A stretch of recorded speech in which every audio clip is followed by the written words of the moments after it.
आज बीए पाठ तृतीय के होम साइंस द्वितीय के एक टॉपिक समस्यात्मक बालक के बारे में आज जानकारी हासिल करेंगे, जिसे अंग्रेजी में अपन बोलते हैं प्रॉब्लम चाइल्ड। प्रॉब्लम चाइल्ड ये कोई सामान्य बात ही है। इसका मतलब ये नहीं है कि उसको कोई शारीरिक या मानसिक हीनता है या कोई अपराधी है या विरोधी प्रकृति का है। बस प्रॉब्लम ये होती है कि सामान्य बालक ही है, वो वातावरण के साथ समायोजन नहीं कर पा रहा है, तो उसे समस्यात्मक बालक कहते हैं। परिवार समाज उनके साथ उचित मार्गदर्शन नहीं देता, उनके जीवन में प्रेम वात्सल्य का अभाव होता है, कठोर नियंत्रण में रखा जाता है या उनकी उपेक्षा की जाती है। तो ये समस्या का उचित समाधान न कर पाने पर निरंतर मानसिक अंतर्द्वंद व तनाव की स्थिति में रहते हैं और उस स्थिति के कारण व्यवहारों में समस्यात्मक बन जाते हैं। बालकों में समस्यात्मक व्यवहार स्थायी नहीं होते। यदि माता पिता शिक्षक व अन्य लोग प्रारंभ से ही बालक की समस्या का निराकरण उचित निर्देशन द्वारा करें तो व्यवहार थोड़े समय में सामान्य हो जाता है। समस्यात्मक बालक शब्द का प्रयोग उन बच्चों की व्याख्या करने के लिए किया जाता है जिनका व्यवहार या व्यक्तित्व किसी बात से गंभीर रूप से असामान्य होता है। इस परिभाषा से स्पष्ट है, कोई भी बालक जिसका व्यवहार गंभीर समस्याएं खड़ी करता है या जिसका व्यवहार अवांछित सामान्य बालकों से निम्न स्तर का होता है, उसे समस्यात्मक बालक कहते हैं। ये अलग अलग तरीके से हो सकता है। चोरी करने वाले, झूठ बोलने वाले, सम्मान न करने वाले, समय नष्ट करने वाले, विध्वंसकारी, जिद्दी, ईर्ष्यालु। इनको हम 3 भागों में बांट सकते हैं। मनोशारीरिक समस्यात्मक बालक, संवेगात्मक समस्यात्मक बालक या अनुशासन विहीन समस्यात्मक बालक। मनोशारीरिक समस्यात्मक बालक वे होते हैं जिनके किन्हीं कारणों से शारीरिक मानसिक आवश्यकताओं की पूर्ति नहीं होती है, जैसे पोषण की कमी, पर्याप्त सुरक्षा, स्नेह का अभाव, शारीरिक हीनता के कारण। ये बालक शारीरिक व मानसिक रूप से इच्छाओं की पूर्ति से अतृप्त रहता है तो मनोशारीरिक समस्याएं उत्पन्न होती हैं। फलस्वरूप बालकों का बिस्तर गीला करना, अंगूठा चूसना, नाखून काटना, दुःस्वप्न देखना आदि समस्याएं उत्पन्न होती हैं। मनोशारीरिक समस्याओं के निदान के लिए आवश्यक है कि आवश्यकता अनुसार बालकों की शारीरिक व मानसिक आवश्यकताओं की इच्छाओं की पूर्ति की जाए और बालक को पर्याप्त स्नेह व सुरक्षा प्रदान करें। दूसरा है संवेगात्मक समस्यात्मक बालक। वे बालक जिनका संवेगात्मक संक्षोभ पीड़ित, इमोशनली डिस्टर्ब कह सकते हैं, वो जिद्दी और आवेशी प्रकृति के होते हैं। विद्यालय, परिवार, समाज में चुनौतीपूर्ण समस्याएं उत्पन्न करते हैं। क्रोध, उद्दंडता, व्यवहार और चंचलता, शोर करना, हंसते रहना, गुमसुम रहना इनके प्रमुख लक्षण होते हैं। बालकों की समस्याओं के समय रहते हुए निदान करना ज़रूरी है। ये बौद्धिक रूप से भी मंद हो जाते हैं, विद्यालय में समायोजित नहीं हो पाते हैं क्योंकि कक्षा में व्यर्थ की बातें करते हैं, सहपाठियों के साथ अभद्रता का व्यवहार करते हैं, शिक्षकों को अनावश्यक रूप से परेशान करते हैं, दूसरे बालकों की कॉपी किताबें छीनते हैं, मारपीट करते हैं और इनके बालकों का व्यवहार स्वीकृत सामाजिक मानदंडों के पृथक और स्वच्छंद होता है। बालकों में इनमें संवेगात्मक समस्याओं का प्रमुख कारण अनुपयुक्त पारिवारिक, विद्यालय तथा सामाजिक वातावरण, थकान, कमजोरी, लगातार बीमारी, माता पिता को अपने बालकों को पर्याप्त स्नेह न देना, उपेक्षापूर्ण व्यवहार, संगत गलत होना, पर्याप्त पोषण न मिलना, बालक का प्रतिभाशाली होना, माता पिता का बच्चे को अधिक लाड प्यार करना, अधिक अनुशासन रखना, अनुशासन विहीन रखना आदि। ये बालक परिवार, विद्यालय, समाज के लिए चुनौतीपूर्ण समस्या है। अतः आवश्यक है कि माता पिता, शिक्षक बालकों को संवेदनशील भावनाओं को जाने, उचित हल निकालें। माता पिता को चाहिए कि वे बालक को पर्याप्त समय दें, न तो अत्यधिक अनुशासन में न रखें, न अत्यधिक लाड़ प्यार में, और जिससे वो अनुशासन विहीन हो जाए।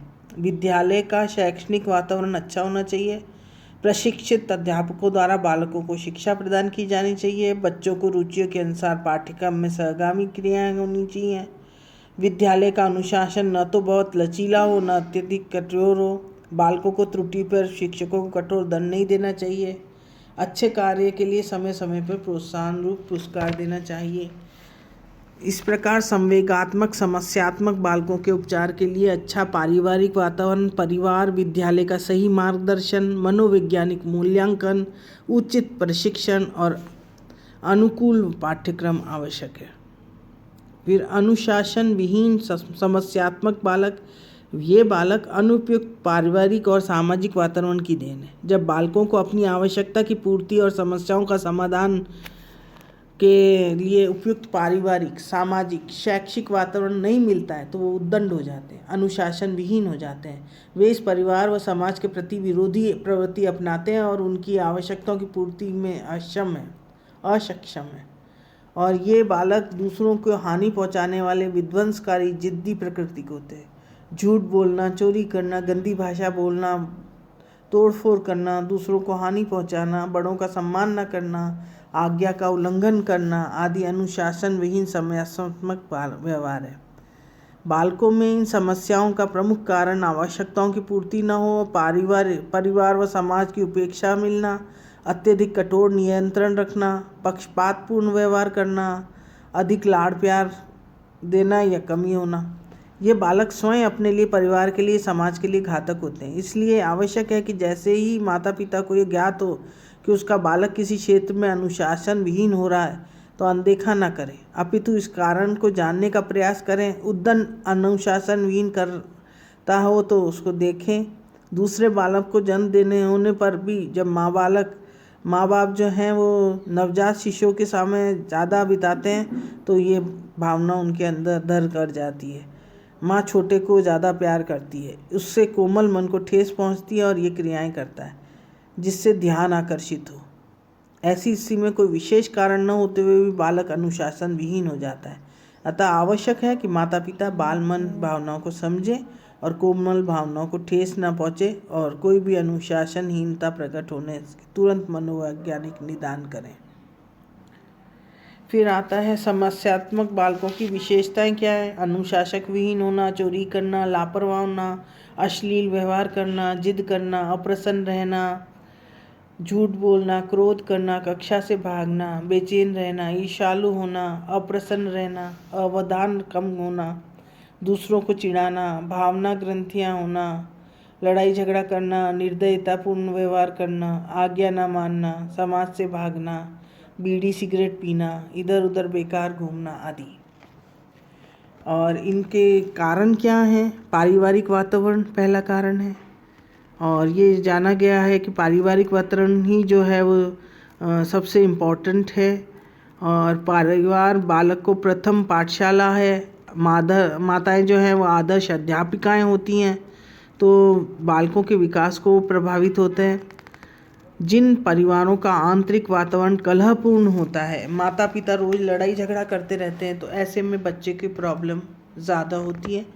दूसरा, माता पिता नौकरी या अन्य किसी कारणों से अधिक समय से घर से बाहर रहते हैं तो बच्चे अपने को असुरक्षित महसूस करते हैं। तीसरा, माता पिता अपनी सभी संतानों के साथ लाड़ प्यार और सुविधाएं नहीं देते। ऐसे बालकों में भी समस्याएं उत्पन्न हो जाती हैं। माता पिता का सौतेला होने पर भी पक्ष से उपेक्षापूर्ण व्यवहार से भावना जागृत हो जाती है उनकी और व्यवहार में समस्याएं हो जाती हैं। परिवार के आर्थिक रूप से संपन्न होने पर भी बालक अपनी आवश्यकताओं की पूर्ति के लिए झूठ और चोरी करते हैं, ये गलत तरीकों को अपनाते हैं। फिर माता पिता के गलत आचरण की वजह से भी वो देखते हैं नशीला पदार्थ है या शराब वराब पी के आ रहे हैं, उससे भी उन पर बुरा प्रभाव पड़ता है। माता पिता का अत्यधिक कठोर अनुशासन या ढीला अनुशासन दोनों ही उनको उद्दंड बना देते हैं। रहने पर अनुपयुक्त स्थान बालकों को समस्यात्मक बना देता है। क्रियाशीलता अधिक होती है, वो इच्छा अनुसार स्वतंत्र रूप से कार्य करना चाहते हैं।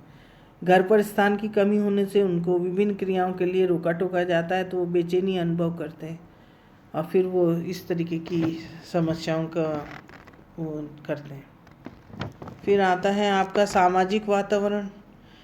जिस समाज का वातावरण दूषित होता है, समाज में अनैतिकता और अनाचार की बहुलता होती है, वो समस्यात्मक बालकों की अधिकता होती है। बालक अपने आसपास के वातावरण में जैसा व्यवहार बालक के आसपास के वातावरण में जैसा व्यवहार दूसरों को करते देखता है वैसा ही स्वयं भी करने लगता है। जिस समाज में बेकारी, भ्रष्टाचार, जाति भेदभाव की प्रमुखता होती है वहाँ असमानतापूर्ण वातावरण के कारण बालक में व्यवहार समस्यात्मक हो जाते हैं। फिर विद्यालय का वातावरण, विद्यालय का अनुपयुक्त वातावरण भी समस्या का कारण बनता है। जैसे अनुपयुक्त पाठ्यक्रम में बालकों के बौद्धिक स्तर के अनुकूल नहीं होता है, रुचि के अनुसार नहीं होगा और मन पढ़ाई में ही नहीं लगता है। फिर दोषपूर्ण शिक्षा पद्धति, जिसमें बालकों को समझ ही नहीं आता है कि दोषपूर्ण शिक्षण विधि के कारण बालक में पढ़ने से जी चुराते हैं। दोषपूर्ण परीक्षा पद्धति, इसमें भी उपयुक्त न होने के कारण बालक को अपनी परीक्षा समुचित परिणाम नहीं मिलते, वे समस्यात्मक बन जाते हैं। कठोर अनुशासन, जिस विद्यालय का अनुशासन अत्यधिक कठोर होता है वो बालकों को थोड़ी त्रुटि के लिए कठोर दंड देता है तो बालक अनुशासन विहीन हो जाता है। गलत सहपाठी, जो झूठ बोलने वाले, स्कूल से भागने वाले, जुआ खेलने वाले, सिगरेट शराब पीने वाले बालक, तो वह वैसा ही बन जाता है। शारीरिक अयोग्यताएं, कई बच्चों की शारीरिक अयोग्यताएं होती है जैसे लंबा, मोटा, नाटा, बौना, लंगड़ा, लूला, अंधा, बहरा आदि। इन दोषों के कारण उपहास होने पर समूह में सम्मिलित न होने के बालकों में संवेगात्मक तनाव उत्पन्न होता है जिसके कारण उनका व्यवहार समस्यात्मक बन जाता है। बुद्धि की कमी और अधिकता दोनों ही समस्यात्मक बालकों को देती है, क्योंकि दोनों ही स्थिति में बालक सामान्य बालकों के समायोजित नहीं हो पाते और इसलिए उनका व्यवहार समस्यात्मक बन जाता है। और गंदा साहित्य और फिल्में वगैरह देखने से भी समस्यात्मक बालक बनते हैं और उनके बालक को अनैतिक समाज विरोधी बना देती हैं बातें, तो उससे उनका व्यक्तित्व नष्ट हो जाता है। अब समस्यात्मक बालकों का उपचार किस तरह से किया जाए? उनको सुधारने के लिए हमें सबसे पहले प्रेम व सहानुभूतिपूर्ण व्यवहार देना चाहिए।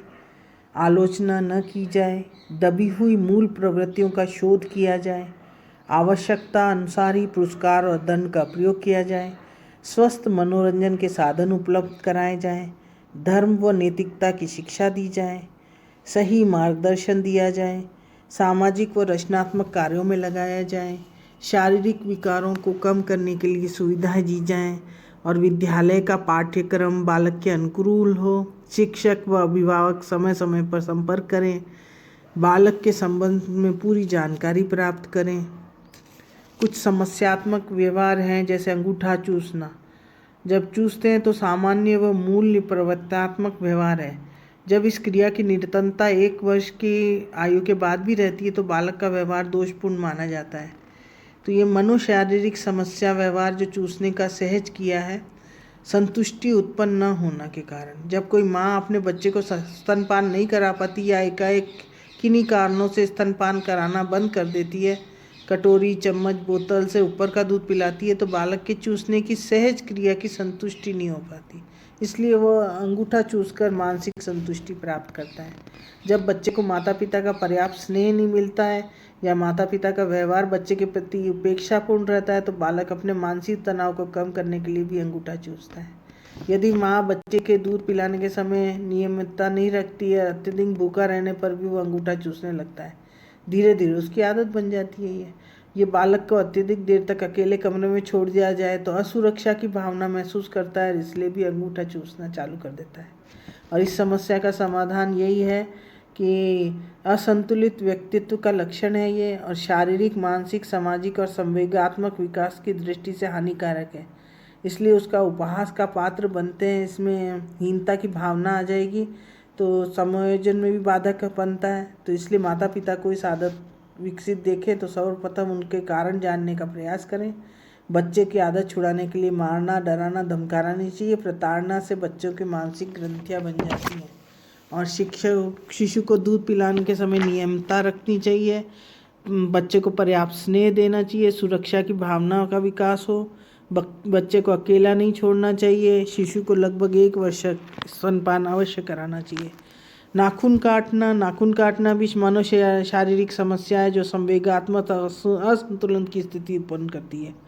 इसमें भी मानसिक अंतर्द्वंद, खाली बैठे होना, हीन भावना से ग्रसित होना, माता पिता द्वारा बच्चों की उपेक्षा और तिरस्कारपूर्ण व्यवहार होने पर, संवेगात्मक तनाव पे, फ्रॉयड के अनुसार यौन इच्छाओं की संतुष्टि पे भी। निराकरण का उपाय यही है कि आक्रामकता और तनाव के कारणों को ज्ञात करें और तनाव दूर करने का प्रयास करें। बच्चे को अधिक देर तक अकेला न छोड़ें, सभी उसके साथ खेलने और उठने बैठने को कहा जाए। बच्चे को आदत छुड़ाने के लिए डांटा फटकारा न जाए, अपितु प्यार से नाखून काटने और दुष्परिणामों को बताएं। माता पिता अपने परिवार व अन्य सदस्यों द्वारा बच्चों की उपेक्षा एवं तिरस्कार न करा जाए। बच्चों में आत्मविश्वास की भावना को जागृत किया जाए। बेड वेटिंग या बिस्तर गीला करना, ये 1 वर्ष में तक तो शिशु मलमूत्र त्याग नियंत्रण नहीं होता है, अतः ये बिस्तर गीला कर देते हैं, किंतु धीरे धीरे आयु की वृद्धि के बाद भी जब उनको प्रशिक्षण प्राप्त नहीं होता है, उनको ट्रेनिंग नहीं मिलती है, तो वो बड़े होकर भी वो पेशाब करना चालू करते हैं। 2-3 वर्ष का बालक भी इस क्रिया पर निरंतर नहीं कर पाता है, तो उससे समस्या कहा जाता है कि भाई ये समस्यात्मक बालक हो गया। बालकों की शारीरिक असक्षमता, दीर्घकालीन बीमारी, मंदबुद्धि, बच्चों को मलमूत्र त्याग करने का प्रशिक्षण देना चाहिए। सोने से पूर्व बच्चे को अधिक पानी पीने या कोई पेय पदार्थ अधिक मात्रा में पीने पर रोकना चाहिए और पाचन क्रिया दोषपूर्ण होने पर उसको सुधार करना चाहिए। अत्यधिक ठंड होने पर ध्यान रखना चाहिए कि ठंड हो तो उसको रज़ाई वगैरह उड़ाया जाए। नाड़ी संस्थान के पूर्ण परिपक्व न होने पर भी होता है। सोने से पूर्व बालक को अत्यधिक संवेगात्मक तनाव में होने पर भी ये होता है।